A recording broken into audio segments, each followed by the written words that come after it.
So in today's video, folks, we're going to be going over the EA deal that Saudi Arabia has recently basically done in coordination with Silver Lake and its affinity partners, which affinity is famously known to be ran by Jared Kushner and basically Trump's son-in-law. So there may be some bias there. But today we're just going to list the facts. We're just going to state what is true. I may poke some fun. This is the first video of the week. I have been gone recently due to busyness of schedule, but that's besides the point. We are back. So EA has recently been acquired by famously the Saudi PIF, which are the majority holders, Silver, in combination with Silver Lake and Jared Kushner's company Affinity. Basically, this stake was brokered by the affinity partners who already held a stake in the company of 5%, which, I mean, let's be honest here. The company is basically owned by a government. The means of production is owned by a government agency, which, as somebody who generally likes the free market, typically that's not a great idea, especially when it comes to entertainment. Okay. But that's besides the point. Basically, whenever a foreign company buys an American company, it has to pass rigorous CF scrutiny.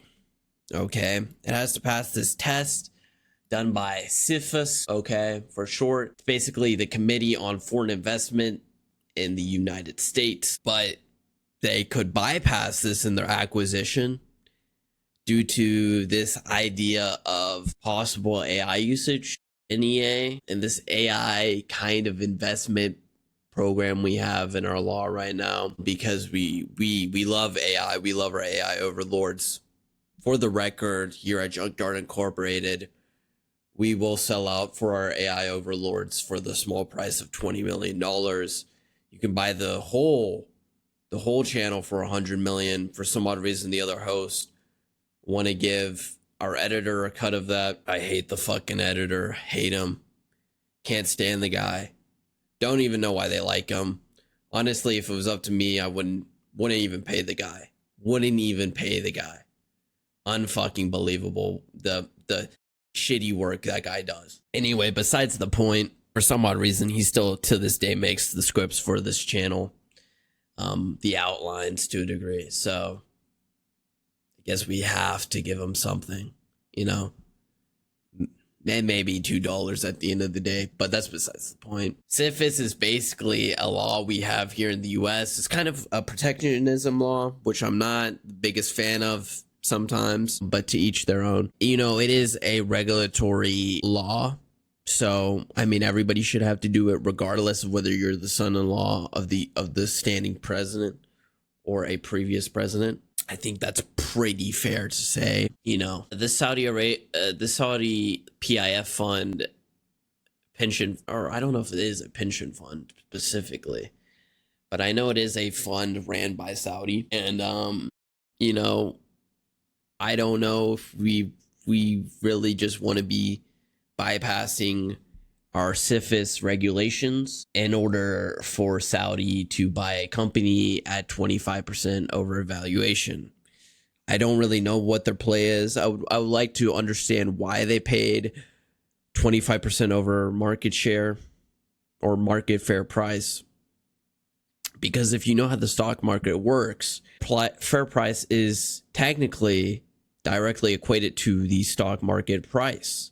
Okay, and if you're paying 25% over stock value, I mean, you clearly see something in the stock nobody else is seeing.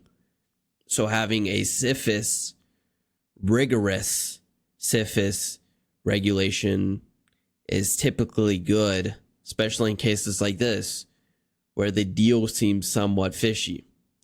Again, they bought out EA at $210 per share, a 25% premium. Let's go over Saudi's recent investments. And of course, Saudi, if you guys want to invest in the company, you can invest in Junkyard Incorporated. You can buy out my opinion for $20 million. You can buy out the opinion of the overall channel for $100 million. I will be complete sellout. I love the Saudi government. I love everything they stand for. it is what it is. So initially, their initial investment back in the day in 2020, and this investment took over the course of 2 years, 2020 to 2022, of the SNK Corporation. They initially acquired a stock back in 2020 for 33%, and then they acquired the rest of the company. Basically, they increased it to 96% by 2022. So they basically own the whole company. In 2021, Activision Blizzard, they purchased a minority stake in the company for $3.3 billion. And as we all know, Activision and Blizzard are the main company behind titles like Call of Duty, World of Warcraft, and Overwatch. And a lot of those titles are complete dog shit now. Overwatch is not what it once was back when 6v6 was a thing. I will say it's a lot better than when 2021 when Overwatch 2 originally launched, but that's besides the point. Rant for another video. World of Warcraft, I mean, who plays that game still? I'm gonna keep it a stack. And Call of Duty 7, the trailer for Call of Duty 7 just makes me want to go across the street and pre-order Battlefield 6, even though, again, they own Battlefield 6. So they are kind of monopoly in the space. And I mean, we are supposed to be the free market. That is what we've prescribed to the world since our inception of a country. But where's my money? I want to be a sellout too. Where is my money? And Saudi, if you want to buy us for 20 million, send 20 million our way. We're very cheap. Our opinion's very cheap. I'm sure it would take a lot more money for a lot of other people.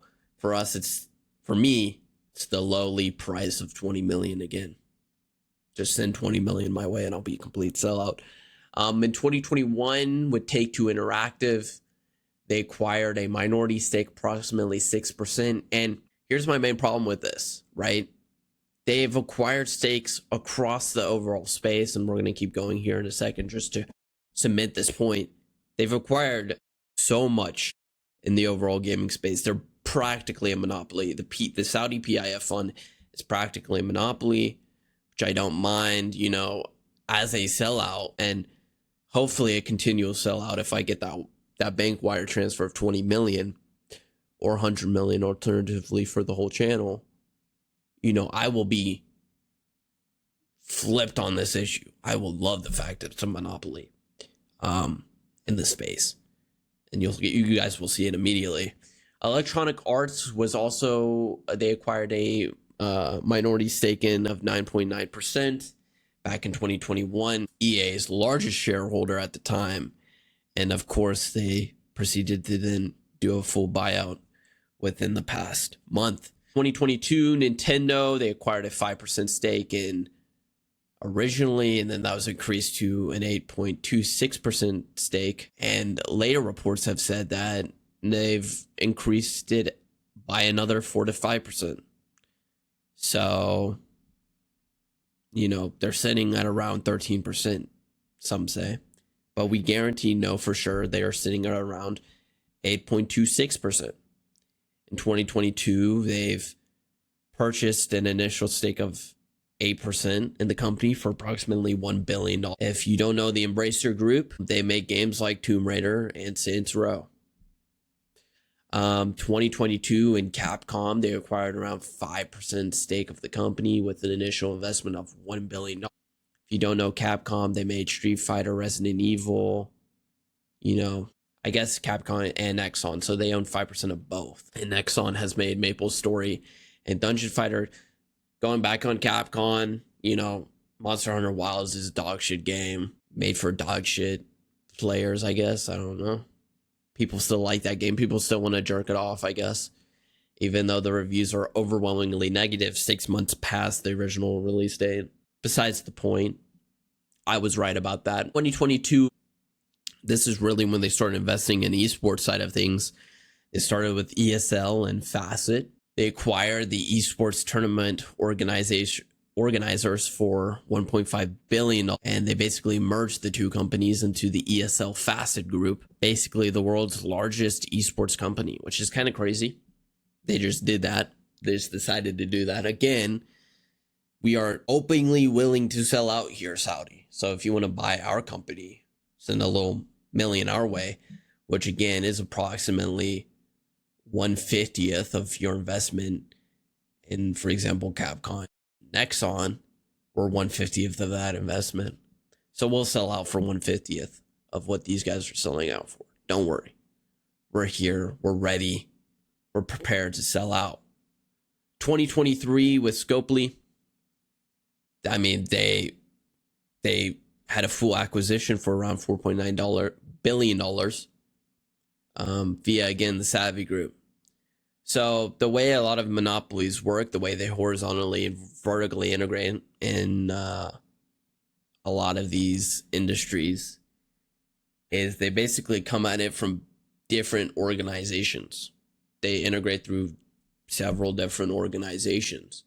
So typically this goes under the radar, but you know, this is what CFIUS is supposed to do. But I mean, for some odd reason, Saudi gets a bypass ever since the year 2020, regardless of the administration, right? And, you know, I love our nation being a sellout.